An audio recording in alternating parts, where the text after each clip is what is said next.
Bonjour Jean-Yves Le Drian, merci d'être notre invité ce matin. Avec la victoire de Joe Biden, est-ce que vous considérez, Monsieur le Ministre, que cette période, c'est une période plus apaisée en quelque sorte qui s'ouvre sur la scène internationale? Il y aura sûrement une plus grande lisibilité, moins d'improvisation, plus de clarté. J'observe que c'est une vraie mobilisation populaire, vraie mobilisation démocratique qui s'est manifestée aux États-Unis, d'abord par l'ampleur de la participation, par aussi la clarté du résultat. Finalement, cela montre que les États-Unis sont une démocratie robuste, vivante, qui doit donner une forme d'exemple d'une certaine manière. Il y avait des troubles, des inquiétudes, des interrogations. Ouais. Et aujourd'hui, on est dans une logique beaucoup plus clarifiée. Je pense que c'est plutôt une bonne chose. Vous considérez que la logique est clarifiée? Il y en a un qui n'est pas du tout d'accord avec vous. Il s'appelle Donald Trump. Alors, il a beaucoup joué au golf ce week-end, mais il considère que les démocrates lui ont volé cette élection et il compte bien se faire entendre. Est-ce que ça veut dire que la France considère qu'il n'y a plus aucun doute sur les conditions et sur la légitimité du vote du nouveau président américain? Le président Macron a félicité le président futur Biden. Il y a sans doute des contestations, il y en a toujours eu. Il y a des recours, mais il y a aussi des instruments aux États-Unis pour traiter ces recours, que ce soit au niveau des États fédéraux, au niveau de la Cour suprême. On a vu dans le passé des scores beaucoup plus restreints faire l'objet de recours avec une décision des autorités judiciaires américaines. Donc je n'ai pas d'inquiétude sur ce point. Je pense qu'il faut faire confiance aux outils dont s'est dotée la démocratie américaine pour assurer la légitimité des élections. Mais ça veut dire que la France reconnaît définitivement Joe Biden comme président des États-Unis? Le président de la République l'a félicité et je crois qu'il l'a bien fait. Est-ce que vous craignez, Jean-Yves Le Drian, une période de transition houleuse aux États-Unis? Je pense que la principale mission que s'est donnée Joe Biden dans ses premières déclarations, c'est de pacifier le pays, de le rassembler. Il est fracturé géographiquement, il est fracturé socialement. Il y a des interrogations, des troubles. Ça existe aussi dans d'autres démocraties. C'est sa mission première que de rassembler ce pays. Alors, il y a rassembler son pays et puis il y a aussi agir sur la scène internationale. Est-ce qu'avec vous, avec l'élection de Joe Biden, c'est la fin du America First, le retour du multilatéralisme, comme on dit? Est-ce que vous y croyez à cela, Jean-Yves Le Drian? Je crois qu'il y aura des constantes qui vont se maintenir, ne serait-ce que le fait que les États-Unis se tournent de plus en plus vers l'Indo-Pacifique, vers la confrontation, conflictualité, compétition avec la Chine. Il n'empêche que cette élection devrait nous permettre de refonder la relation transatlantique. Cette relation, elle est historique, elle est aussi indispensable, mais elle doit changer de nature, puisque depuis 4 ans, le monde a vraiment changé de nature. Il y a davantage de brutalité, davantage de confrontation entre les puissances, davantage de risques, davantage de menaces. Et donc, la relation transatlantique doit se refonder, pas comme avant. L'histoire de retour en arrière, de parenthèse que nous venons de vivre pour que nous puissions revenir à une situation antérieure, cela n'est pas juste. Il faut maintenant refonder dans un état d'esprit apaisé. Et je pense que cette relation-là sera au rendez-vous. Et dans la refondation, il faut que l'Europe fasse entendre sa voix.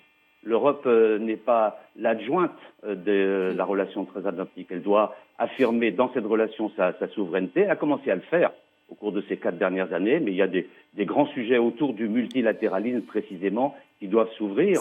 Le multilatéralisme, c'est quoi? C'est le fait que des États ensemble définissent des règles et qu'ils décident ensemble de les respecter. Et c'est ce sujet qui va être aussi à l'ordre du jour, non pas uniquement de la relation transatlantique, mais aussi de la relation dans la communauté internationale. Vous avez évoqué le mot de brutalité. Est-ce que vous espérez moins de brutalité dans la diplomatie américaine? Et une deuxième question pour poursuivre. Quel que vous gardez, vous, comme bilan du mandat de Donald Trump sur la scène internationale?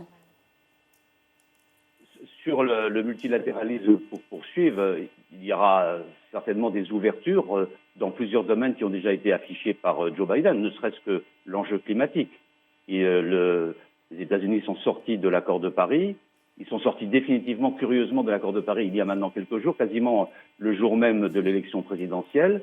Joe Biden a annoncé qu'il allait revenir dans l'accord de Paris. Il a même annoncé la volonté des États-Unis d'arriver à la neutralité carbone en 2035. Il y a là des engagements et des opportunités pour la relation transatlantique, pour un Green Deal transatlantique d'une certaine manière, afin de bien préparer ce que l'on appelle la COP26 qui se tiendra à Glasgow l'année prochaine. Voilà un sujet sur lequel il y aura des éclaircies. Mais il y en aura aussi dans le domaine de la santé.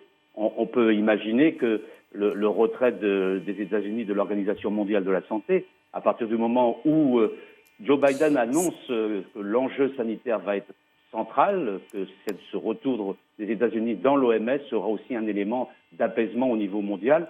De la même manière, les États-Unis s'étaient retirés de l'Organisation mondiale du commerce, qui du coup ne fonctionnait plus, puisqu'il n'y avait plus d'instances pour régler les différends commerciaux entre les différents pays du monde. Il apporte de renouveler aussi l'Organisation mondiale du commerce. Voilà des chantiers tout à fait essentiels. Il y a d'autres sujets sur lesquels vous pouvez peut-être l'attendre, Jean-Yves Le Drian. La question de la Chine, la question de l'Iran, la question de l'Irak ou les relations entre l'Amérique et la Turquie. Ça, ce sont d'autres urgences.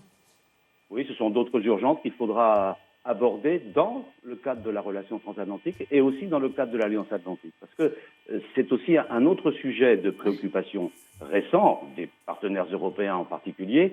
Il y avait un doute sur l'Alliance atlantique. Il y avait un doute à la fois sur la volonté d'engagement des États-Unis, mais il y avait aussi un doute de la part des États-Unis sur la détermination européenne.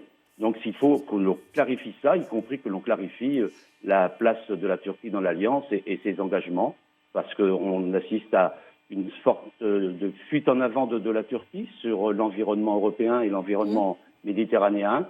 De la part d'un allié de l'Alliance atlantique, ce n'est pas acceptable et donc cette clarification devra impérativement avoir lieu. Alors vous êtes en liaison ce matin avec nous de Rabat, vous êtes rendu ces derniers jours également en Égypte, alors que la France est la cible d'attaques dans les pays musulmans depuis le discours du président sur le séparatisme et après qu'il a dit ne pas vouloir renoncer aux caricatures suite à la mort de Samuel Paty. Est-ce que la colère, là où vous êtes, Monsieur le Ministre, est-ce que la colère vis-à-vis de la France est intacte ?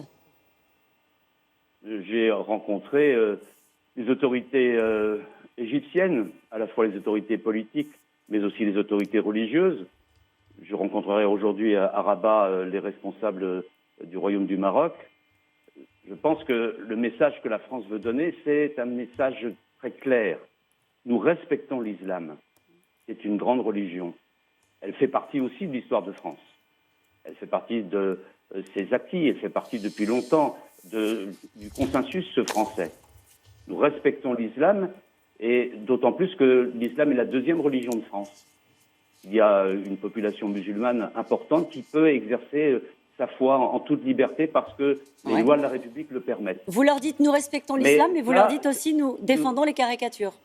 Mais par ailleurs, nous leur disons ne vous laissez pas instrumentaliser parce que les propos du président de la République ont été déformés, ont été manipulés par les réseaux sociaux et aussi par un certain nombre d'acteurs, qu'ils soient étatiques ou organisationnels du radicalisme religieux.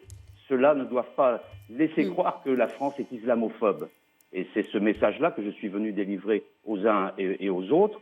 La France est le pays de la tolérance, mais elle n'accepte pas que l'extrémisme, le radicalisme commettent des actes insupportables, commettent des assassinats au nom de leur radicalisme et essayent de disloquer la société française. Et ce combat-là, c'est un combat que nous avons partagé. Parce que les assassinats, les atteintes à la liberté, le radicalisme religieux, il existe aussi dans les pays musulmans. Ils font des victimes dans les pays musulmans. L'Égypte, le Maroc, la Tunisie ont fait l'objet d'attentats. Et donc, c'est un appel à cette action commune que je suis venu délivrer en Égypte et ici au Maroc. Merci beaucoup, Jean-Yves Le Drian, d'avoir été notre invité ce matin. C'est à vous, Laurent.